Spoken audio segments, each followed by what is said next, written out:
ఒళ్ళు దగ్గర పెట్టుకొని సినిమాలు తీయండి అని స్టేట్ అవార్డ్స్ ఇస్తాయి. ఒక రకంగా ప్రభుత్వాలు ఇచ్చే అవార్డ్స్, ప్రభుత్వం ఇచ్చే స్టేట్మెంట్స్, ఇంకా చెప్పాలంటే ప్రోత్సాహం. ఈ ప్రోత్సాహాన్ని మాకు 4 అవార్డుల రూపంలో ఇచ్చినందుకు గవర్నమెంట్కి, జ్యూరీకి, ఎఫ్డిసి చైర్మన్ గారికి, అందరికి కూడా మా టీం తరఫున నేను థ్యాంక్స్ చెప్తున్నాను. ఇంతే స్ఫూర్తితోనే మేము మళ్ళీ మంచి సినిమాలు తీసి మళ్ళీ మీ అందరి ప్రేక్షకుల మెప్పు పొందుతామని అనుకుంటున్నాం. 2006 అప్పుడే నేను ఇండస్ట్రీకి వచ్చిన. నేను మధుమా అంకల్ గారని ఒక యాడ్ ఫిల్మ్ మేకర్ ఉన్నారు, చాలామందికి తెలిసే ఉంటుంది. ఆయన దగ్గర రైటర్గా, అసిస్టెంట్ డైరెక్టర్గా జాయిన్ అయ్యా. అప్పుడు యువ భారత్ అని ఈటీవీ 2లో ఒక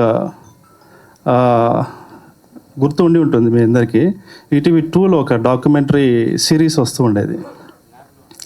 సో దానికి రైటర్ కావాల్సి వచ్చినప్పుడు మధుమా అంకల్ గారు అడిగారు, ఈటీవీ 2కి డాక్యుమెంటరీ రాయాలంట, నువ్వు రాస్తావని అడిగారు.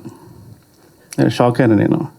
అప్పటి వరకు ఎవరు రాస్తున్నాను, అవి రాతలో కాదో కూడా తెలియదు. సార్ అది రాస్తా సార్ అన్న. అంటే ఎట్లా రాయాలి సార్ అన్న. తర్వాత రాస్తా అంటే కదనే అన్నాడు ఆయన. కాదు సార్, ఒకసారి చూసి నేను రాస్తాను సార్ అన్న. రాసి ఒక 2 ఎపిసోడ్లు రాయి మనం పంపిద్దాం, ఓకే అనుకుంటే నువ్వు రైటర్ అన్నట్టు పంపించిన తర్వాత అక్కడ వాళ్ళు చూసి ఈ అబ్బాయి ఎవరు రాసింది అంటే, కొత్త పిల్లోడు అండి, చిన్న పిల్లగాడు రాసిండు అని చెప్పిండు. బాగా రాశాడు, మరి ఎవరు డైరెక్టర్ అంటే చూడాలి సార్ అన్నాడు ఆయన.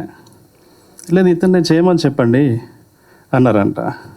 ఆయన ఫోన్ చేసి నువ్వే డైరెక్షన్ చేయాలి దీన్ని అన్నాడు. సార్ అది అప్పటివరకు ఎక్కడ పని చేయలే నేను. సార్ అది రాయడమే రాదు సార్, ఏదో రాసిన, ఇప్పుడు మీరు డైరెక్షన్ అంటున్నారు సార్ అన్న. లేదు మీరు రాయండి, వాళ్ళు నమ్ముతున్నారు అని అన్నాడు. 2 చేయండి డైరెక్షను, అది బాగుంటే కంటిన్యూ చేద్దాం అన్నారు. తర్వాత కంటిన్యూగా 10 ఎపిసోడ్లు నేను డైరెక్ట్ చేశాను. తర్వాత నాకు వేరే సినిమా అవకాశం వస్తే బయటకు వచ్చిన. అలా మొదటిసారి 2006లో నేను డైరెక్టర్ని అవ్వడానికి ఈటీవీ వాళ్ళు నాకు ఛాన్స్ ఇచ్చారు. ఇప్పుడు మళ్ళీ ఇంతకాలానికి నేను ప్రొడ్యూసర్ అవ్వడానికి కూడా ఈటీవీ సపోర్ట్ చేసింది. Thank you. అండ్ ముఖ్యంగా ఈటీవీ విన్ అంటే ఇక చాలామంది చెప్పారు వీళ్ళిద్దరి గురించి. వాళ్ళు నాకు మంచి ఫ్రెండ్సే కాదు, బ్రదర్స్ లాగా.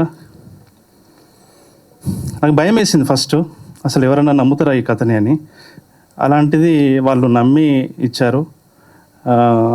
అది మనం అనుకున్నట్టుగానే ఈరోజు ఇంత దూరం మన ప్రయాణం సాగింది. Thank you very much. ఇలాగే ఇంకా thank you sir, thank you Suresh, Bose, Mettapalli Surender, Chaitu, అందరూ ఇక్కడ అవార్డులు వచ్చిన అందరికీ కూడా నా పేరున అందరికీ విషెస్ చెప్తున్నా. Thank you so much.